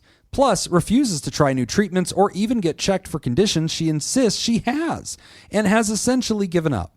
How do we help her and my father-in-law, who is desperate, find any hope or a path forward? You are all the best. Thank you so much for all of your insight and help. If you want to say who it is, that's fine. If you want to say anonymous, totally cool. Or come up with some fun anonymous names, or like Pony Soprano's parents or something like that works too. Thank you. Signed, Anonymous. Adorable. We'll never know who it is. Whoever this mysterious stranger is. That was fun. All right, so I feel a whole like journey. we need to agree on an operational theory of how we're understanding this. I get the vibe the letter's about mother-in-law. Father-in-law is saying, I guess you guys need to come over here and say goodbye because mother-in-law is dramatic, putting her hand to her forehead and feigning and saying, this is it, son, come say goodbye to me. I don't think so. Okay. I think the dad is calling the son and saying, you need to come here and say goodbye to your mother. Yeah. Before you guys leave for this cruise. Because if he weren't saying that, he wouldn't be talking about things like the Mayo Clinic and everything else. Okay. Like dad wants to take mom to the Mayo Clinic, right? I see. So maybe he's saying, come engage with your mother because I think we're going to have to do an episode of healthcare or something. Like she might be dying. This feels she big. might be dead by the time you get back from the cruise. That's how I took it. And I wonder how much husband believes in it because writer, whoever she is, she's saying like, hey, look, our impression is this is inside of mother-in-law's mind, Right. that this is hypochondria, right? Mixed with an anxiety to verify. So like too afraid to look into it. And somehow maybe even somatically projecting physical symptoms. So she's maybe really experiencing pain. She's going through things. She won't properly investigate what those are. Her personal health self-care is poor. She seems to have a lot of fear and she gets herself all wound up. That's probably exacerbating her experience of pain. But she won't take practical steps to solve this. Like when husband is saying, I will literally take you to the world's best clinic, she declines and she's almost just saying all is lost. I'm One, gonna it sounds go. like she winds husband up as well. It sounds like she winds dad up as well. At a minimum, he's frightened. Sure. Yeah, and I'm sure he's like the writer says, beside himself. Of course. Unsure what he's going to do. Your spouse says she's dying and can't get out of bed. You're going to be upset. You take that seriously, Yeah. I guess. Yeah, I would hope so, even if it does seem kind of exaggerated. Like that's kind of what we do for our partners. It's like you believe them. Right. That's really tough on the husband and for you watching somebody not believe in mental health.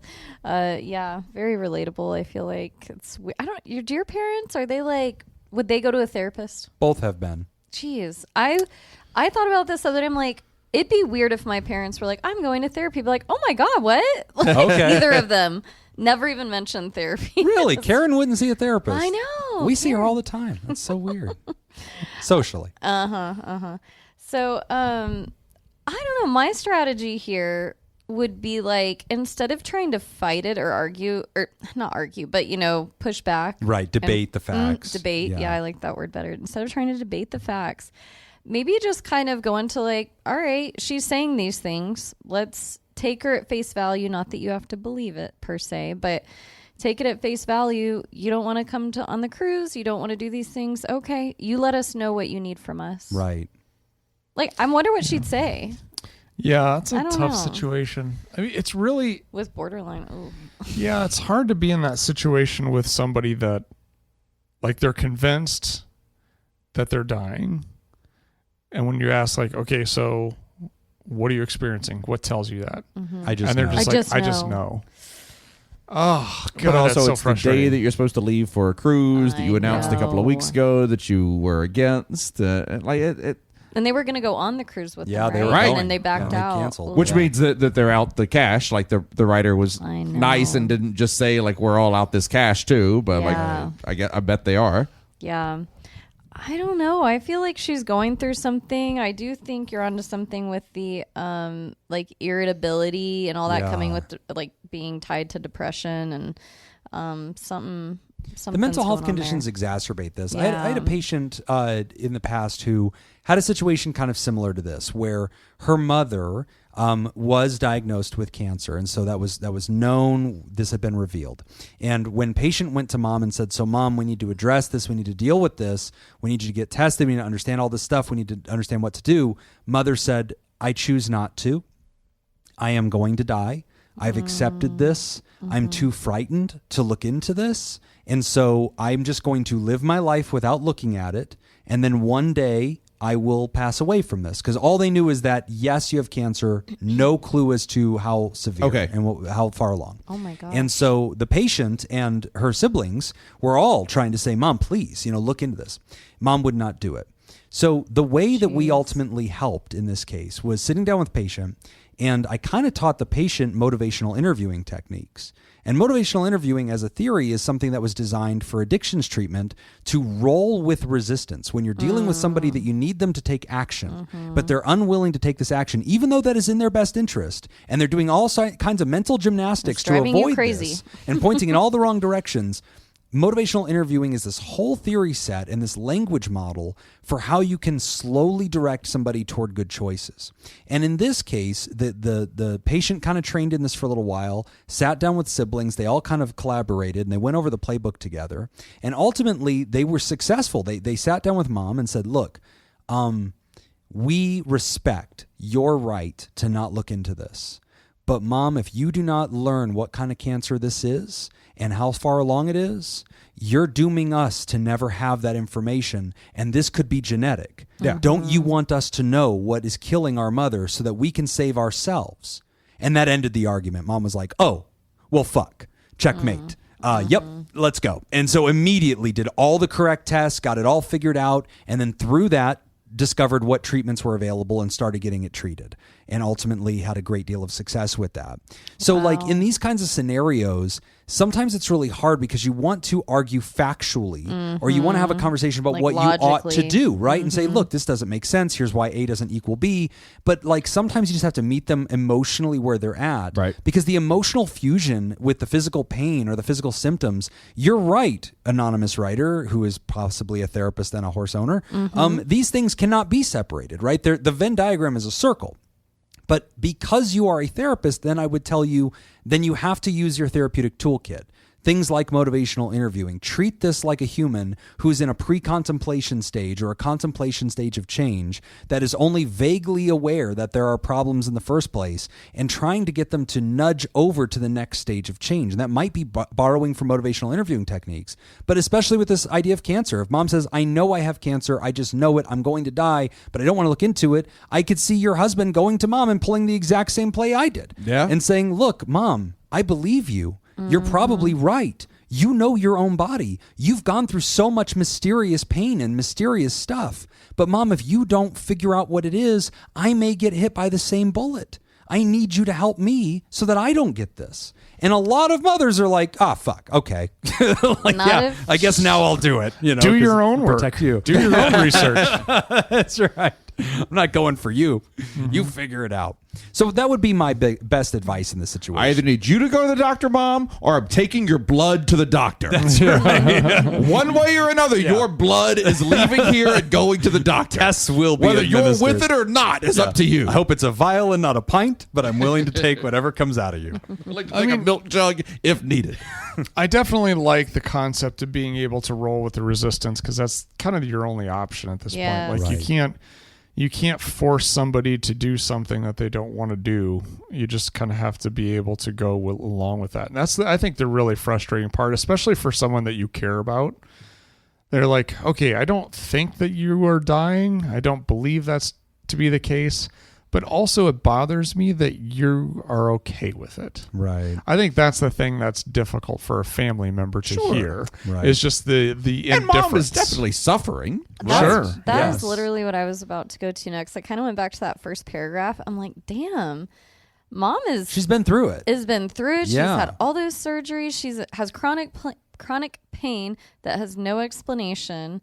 And although I will not sympathize with Peter, I very much sympathize with this mom for the chronic pain. Yeah. No, but for real, I mean, on a side note, watching Peter go through just Save temporary... Peter.biz.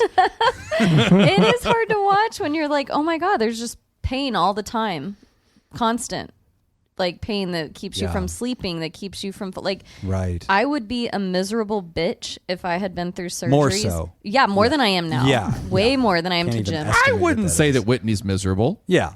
Well, I would be miserable. I would be a miserable Not bitch. just a bitch. Now I'm just a bitch. Yeah. Okay. I'm a happy bitch. But you think about diseases like fibromyalgia, right? Like chronic pain that's very much real, but is also linked to emotion. Right. And so like what's so profound about this, and we had a question about this several weeks ago that talked about chronic pain and like the suffering and stress that comes with the pain, and the management of the pain creates this feedback loop where you're now feeling elevated and anxious and frightened for this pain and bracing against this pain and discouraged about this pain. And those emotions actually get interpreted by the brain as pain signals. And so there you are suffering even more, and it's all very real. And when we say it's all in your head, it sounds dismissive, but actually what we mean is because pain as a concept only exists inside of the nervous system of the body, and that is a brain thing. So it is all technically in your head, because clearly there's not tell Peter.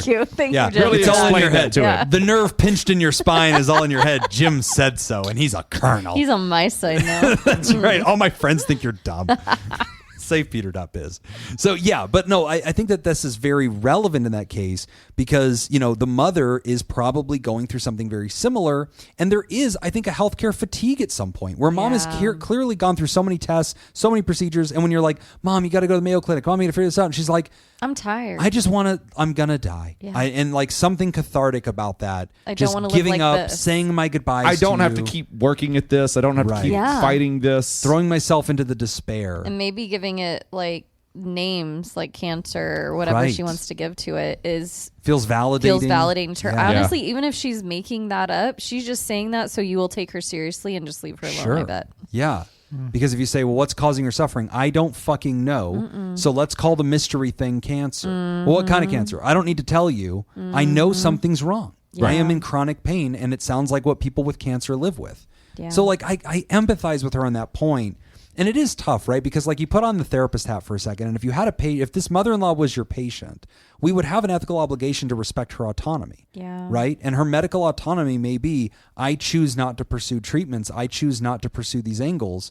And I would still take an MI approach to sort of like make sure that we're knocking on all good ideas and seeing if any of those could become persuasive to her. Yeah. But there is also this room to say, I have to give respect to your personal autonomy. I wouldn't feel that way if I was your son, but I would feel that way if I was her therapist. Yeah. Yeah, that's a tough situation.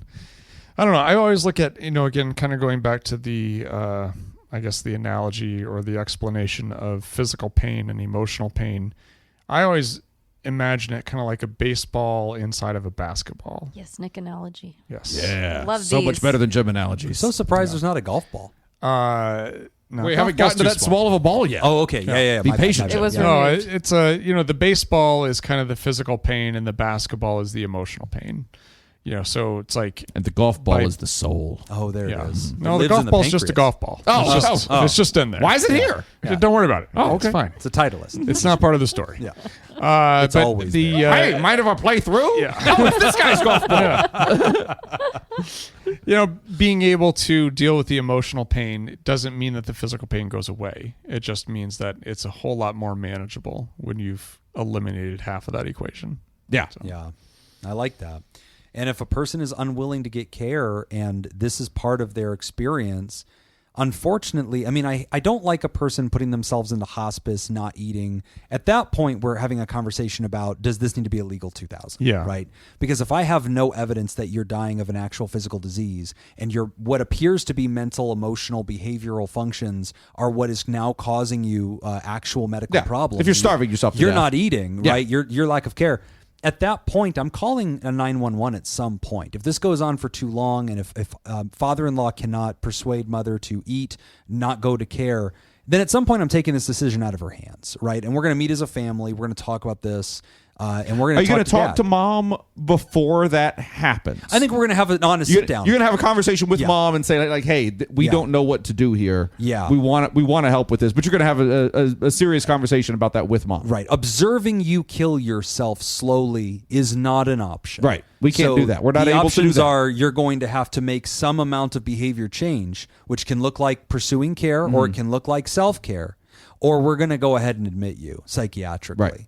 Which, the therapist in this story does not have to exert those powers over state lines or anything like that. That is just a typical non-emergency phone number call to the state authorities to let them know this is our situation, and they'll send out an assessor. They'll do an evaluation, and they'll say, yeah, this person's malnourished. They're clearly emaciated.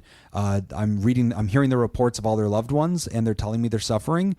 We are not going to continue this. This is not just going to continue unabated. So if it gets to that point, anonymous writer who owns horses, I think that's going to have to be something you as a family consider. And that may be the intervention she needs. When you get the little sticky socks and Jell-O at the psych hospital and you see people that are screaming at the ceiling, it's a wake-up call for a lot of people to think carefully about where they're at and what they're motivated to do right now. So that'd be a hard final option, but I think before we just let somebody die on the couch, that has to be something we've considered as a family, especially if they're unwilling to have conversations any other direction. Everybody good with that? Last call? Good. Yeah. Check. All right. Anyway. Sorry. Yeah. Sorry you're dealing with all that. Yeah. That's That is so that's lame. stressful. And if that's, you that's a last shitty second- start to a vacation. If I know you that need sucks. people to join the Disney cruise, I mean, Jim's not got going. some tickets. I'm not going. Even though it's on my 40 by 40 list. Should I go? Should I just fucking do it? You've done Should I like just two go on this things on that cruise? list. So. I didn't hear you get invited. Okay. Well, it was That's implied. besides the point, apparently. I think the whole point of the letter was, hey, we kind of have two We got a couple tickets. spots. Got a couple spots. Can't get that refund. You know you can't get refunds from a cruise that fast. So I I'm would just bet you saying, can. Maybe we redeem the You cruise. can get credits, probably, I bet. Nick, would you go on a cruise with me? If this mysterious writer called us right now and Speaking of said, nightmares. we've got two spots. Oh, come on, man. There's a lot of I people on the would- cruise. You don't have to hang out I with would me. go on a cruise with Jim tomorrow, just to laugh at Jim on a cruise. He's just following me around. Because I don't have to do anything with him on the cruise. That's like I don't. fair. He's not my responsibility on the cruise. Right. You I have to can stop me just from laugh at drowning. him. I think do you have a not. I don't gentleman's know. responsibility that if I There would fall be off, you have to call backlash. I somebody. would do it Jim from drowns. like a journalistic perspective. Yeah. Like I would want to record it. Yeah, you're like Charles Darwin, just Yeah. following me around with a journal. Like, here's a newly discovered species that we Watch. need to learn about. Watch as he tries to understand how shuffleboard works. He's almost got it. He's getting there. This asshole keeps taking the same plate back in the buffet. It's the same. Whatever. We have a water crisis, man. Anyway, we are going to take a quick break, He and thinks when we they come haven't back, noticed that he and his wife are sharing one drink package. They've noticed. They've noticed. he's drinking right from the Listerine bottle. We're taking a quick break, and when we come back, we're wrapping up the show. You are listening to Pod Therapy. Today's episode is brought to you by Robert Brownie Jr., Mint, Kayla Lansbury, Kevin Chamberlain, Ben Stanley, Adam Hathaway, Dan Martin, Lib, Hey Yo, Andrew Langmead, Chad Mag, and Inka LaPrince. Would you like to sponsor the show? Become a therapy producer at patreon.com/therapy. All right, end of trivia. I think we got it. I think got a couple won. more if you want them. Yeah, throw one more out there. Let's see if we Okay. can get one. Rapid fire. In the 18th century France, what color was reversed? Was Revered? reserved only for royalty Buzz. to wear. Oh, Purple. damn it! That's got to be. It's gotta It's be purple. always purple. It's not. Red. Purple rain. Nope. Purple rain. Oh, I just listened to that whole album Green. this last week. Oh, that album is so good. Blue. It is. It is You amazing. can't say blue. You said green. I said a lot of things. I'm going with gold. I believe women. Thank you. Thank you. I believe women, and you're correct. It's blue. Hey! Wow. I finally got a half a point by that, I think. Which founding father wanted the turkey to be the Buzz. U.S. national bird? Yes. Ben Franklin. Correct. Oh my God. Yeah. In Wow. 1924, what unusual event was part of the Paris Olympics? In what year? 1924. Sorry. Ski Brought shooting? it back. No. 1924. Underwater basket weaving. No. Okay.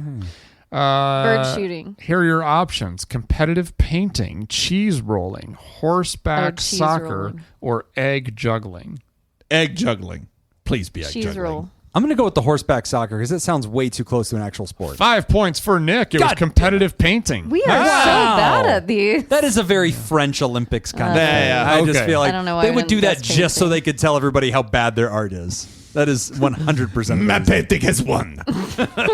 My painting is the best painting. I am le champion. French art is great. Yeah. Yeah, no. it's- All right. Just ask the French. Jim wouldn't know. Which U.S. president got stuck in the White House bathtub? Buzz. And Taft. Yep. Oh, got back that Taft up. They made a special bathtub for him. He's a Yeah. big, Yeah. bad president. He's a big guy. That Big Taft ass up. bad. I think he'd be considered slightly overweight today. Yes. By today's standards, I He'd just believe be he would heavier. be. Yeah, I believe it'd be fine. Fluffy. I believe his. He wouldn't even be big enough to be like on an NFL team. Yeah. Like No, a no, lineman. no. He's like Yeah. way too small. He would not even I shop don't in the wanna plus look it size up. of the store. Yeah, I'm about to look it up. Okay. Over under on Taft's weight before anybody looks it up. Do we know Are how we doing tall he prices is? right? Wait, no, we don't. Highest say without 6 going foot. over, right? Close without going over? I think highest without going over. Give me 250. 250 is good. That's about the 250. neighborhood I'm in. Yeah. 240. Okay. I'll go 260. Ooh, go on. Let's see. Oh no, he broke 200. Or he broke 300. All right. Okay. All right. Yeah, so he's in Nick's 300s. got it. Yeah. How Nick's tall got is it. he? Does it say? About 6 feet. Ah. Oh, he's Yeah. a big dude. He's a big dude. Topped out at 340 to 354. Okay. So that's That's 6 foot 340, That's a 350. That's real Gentleman big. Never mind. size. That's a Large. larger man. Yeah, yeah. All right. I withdraw my comment about him being considered I take it back. slightly overweight. I would these feel days. very safe with Taft as an offensive lineman. Yeah. If I was the QB. If I'd that's feel my protected. center, I'm Yeah. in great Yeah, shape. yeah. I'll be just fine. He's going to be throwing dudes. As we wrap up the show, we want to remind you can sign up at patreon.com/therapy. You can get our extended show ad-free a day earlier, as well as enjoy our live chat Discord community and our spontaneous deep dives, interviews, skill shares, research roundups, and rants. And we've got some new friends to welcome to the Theraparty who has joined us at patreon.com/therapy. Nick. Sorry, I was looking up how tall. Come Excellent. join the naked We'd like to No, wrestler. welcome I was our looking up newest how Naked tall Olympics. Napoleon was. There you go. All right. New Therapal is Sam. Welcome. Yay! And we got a new Therapod, Joshua Schultz. Welcome, Thank Joshua you. Schultz. Welcome to the How tall was Theraparty. Napoleon? Well, that's what's weird. It says he- 5'2", but then it says in English in like the Meters. no. Then it says 5'6.5" in English measure. He was around 5'6" according to his death certificate. Though his autopsy height was listed at 5'2" due to the different inch measurement Due to used by the Lars. British autopsy team. Yeah. The French units. Okay. A So measurement he's around based my on height. French units. At So the what is time. he in Fahrenheit? How much water does he displace? Yeah, that's how I What's was. his volume? Yeah. Napoleon Bonaparte was approximately 6 feet, or 5 feet 6.5 inches, which 169 centimeters for our Euro listeners. Yeah. And which was just above average for a Frenchman of that time period. Okay. All right. I've always thought of him as an average Frenchman. We'd like to thank the benevolent, revered, generous, and flagrantly pro-therapy diehards who love you all so much they give till it hurts. Sacre bleu. Partners, Dirty B and Pickett. And we'd like to thank our bosses, the mysterious and shrouded Illuminati members of the fan club, the Therapy Producers. Thank you, Jake, Schneider, Myra, Robert Brownie Jr., Mint, Smitty Scoop, Richard, fucking Macy, Judy Schneider, Malia, Leon Kassab, Carolyn Albert, Kevin Chamberlain, Tess Miller, Dan Martin, Sammy Scoop, Slurpy Kaye, motherfucker, Ben Stanley slapping your face, Sarah Smith, Adam Hathaway, Byler T, Mike Helm, Oscar Swanrose, Paris, a Sunny Boy, Darren Cunningham, Lib, Sandra McWaffle, Team Monaco, Thunder, Cougar, Falcon Scoop, Heyo, Hannah Marie, Andrew Langmead, Emma, Tonka, and Pony Soprano, Alina, Cody DeLorean Guy, Brady Malichik, Chick Fellatio, Gabriel Adame, Sean Sutherland, Max the Ginger Scoop, Chad Mag, Adam Warren, Inca LaPrince, Sam Cohn, and Be Gay Do Crimes. If you would like to hear this episode uncut and unedited, And why wouldn't you? and enjoy our spontaneous side projects, go to patreon.com/therapy. And thank you for supporting mental health. That's all the time we got for this week's session. I want to thank our landlords, SJ and the Ruckus, and thanks to those of you who contributed to our show today. We really appreciate it. Remember, Pod Therapy isn't something to keep all to yourself. Share the episode with the world. Tag us on the socials when you do. It's at PodTherapyGuys on Instagram, Threads, and Twitter. You'll find us at Pod Therapy on Facebook and Blue Sky. And don't forget, all the extra goodies at patreon.com/therapy. Do you want to submit a question to the show? You can ask anonymously at podtherapy.net, email us at podtherapyguys@gmail.com, or click the link in the episode description to be taken to our anonymous Google form. I'm Nick Tangeman. I'm Whitney. I'm Jim. Thanks, and we'll see you for your appointment next week. Did y'all see I got a point back from trivia last week? No. On were Discord. redeemed? Hunter. Oh. He said that I was right about who played. Oh! Yep, that's all the time we have. No. Framed Roger Rabbit? No, it was the guy- Joker. Yeah, the Joker. Yeah, it's Mark Hamill. It was. Yeah, and I defended you when it was going down. I said it was Mark Hamill, You and did. she was right. You did. You didn't And say then- it loud enough. Terrible Nick over here was Yeah, like, yell no. louder. Yeah. And then the internet rose up in one voice and was like, this is definitely Mark Hamill. Yeah, he got him mixed up. He put the voice to Batman. He's like, I'm instead sorry. of the voice. I think that means I get the point, doesn't it? Didn't I You? guess Mark Hamill first and was told it was wrong? I think For the the- rule is in this particular situation, I get the point. Yeah. That makes sense. Yeah. I think Anyway. the Force gets the point. Yeah, may That's- the force be with Do you. you know I like, am the Force. the autopsy person? Do you know the story about the autopsy person stealing Napoleon's penis? No. The British autopsy doctor. This is the story that is like mostly accepted as fact. Wow. The British autopsy doctor cut his penis off and had it smuggled back to France. Wow. There's a family in Where the did he US. smuggle it, I wonder? Those were the extra inches they took off. Yeah, from his exactly. height. There's a family in the U.S. now that owns it. Oh, wow. And like it's been shriveled. checked, and like they can tell that it's a human penis. Yep. They can't tell for sure that it's Napoleon's penis. They can tell it's a French Wow. penis. How, Jim? All the marigold and, you know. Jim knows his French penis is okay. I Don't assume French question. penises are highly ornamented. I love that he had to smuggle it. That you know somebody had to ask a question. He said, no, this is not penis. It's a lucky, This is mine. lucky rabbit foot. Rabbit foot. It's fuzzy. This is just a stepped on cheese dish. It is so tasty. Oh my God. Perhaps you have heard of the idea of picking a blanket? It's the same basic thing. See, I'm French. Oui. Goodbye, everybody. The Bye. little wee wee.